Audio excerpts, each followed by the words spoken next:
Peggy 18. It's a level of immersion that we really focus on. You're not just playing a game, but you're living in this world, in this universe.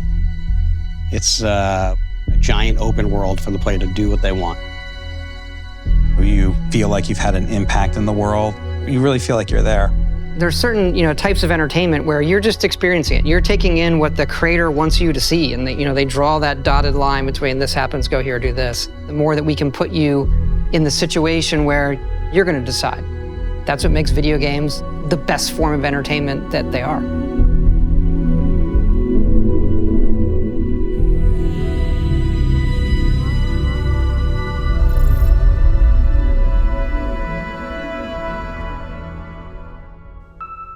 We don't just make RPGs, like we make simulations, and that leads to a lot of just crazy stuff that can happen and things you don't expect. Yeah, we always have those big fights, like, what if combat breaks out right now, right? You have to handle that, right? Because it could. You can't control it. The only thing you control is that the game has to account for it somehow. We embrace the chaos, let it play out, and usually it's pretty fun. A lot of us have been doing this for a long time together, and it's nice with Starfield to go back to some things we didn't do, the backgrounds, the traits, the defining your character, all of those stats. And I think there's so many games now that do those things that people are ready for something that does a lot of the things that, older hardcore RPGs, some that we used to do, doing those again in a new way. We've always allowed the player to create really interesting, unique characters.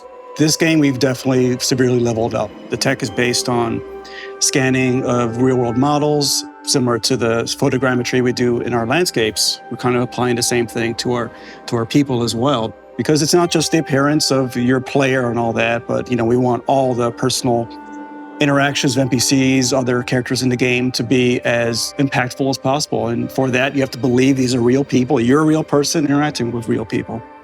One of the big choices is which part of the game world am I going to engage in? We always make a bunch of different groups that represent some of the major factions in every game. And in this one, we've got the United Colonies that represents the future Space Republic, idealized. You also have the Freestar Collective, which is the space Western fantasy, people that are out there on the frontier. We've got Ryujin Industries, which represents corporate life. I think it has one of the best starts of any of the factions we've done. It's a megacorp, and you get hired, right? As you would do, right?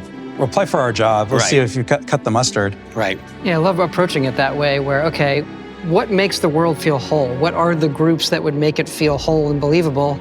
And then how does the player interact with them? What we're doing with the pirates, the Crimson Fleet as well. They're not just this foe. Let the player join them. What does that mean?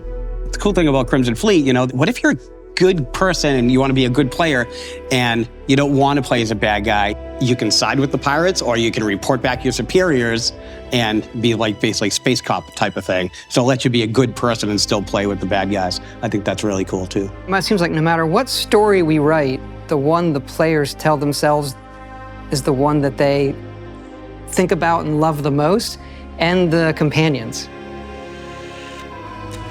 Hello, Captain. How may I be of assistance?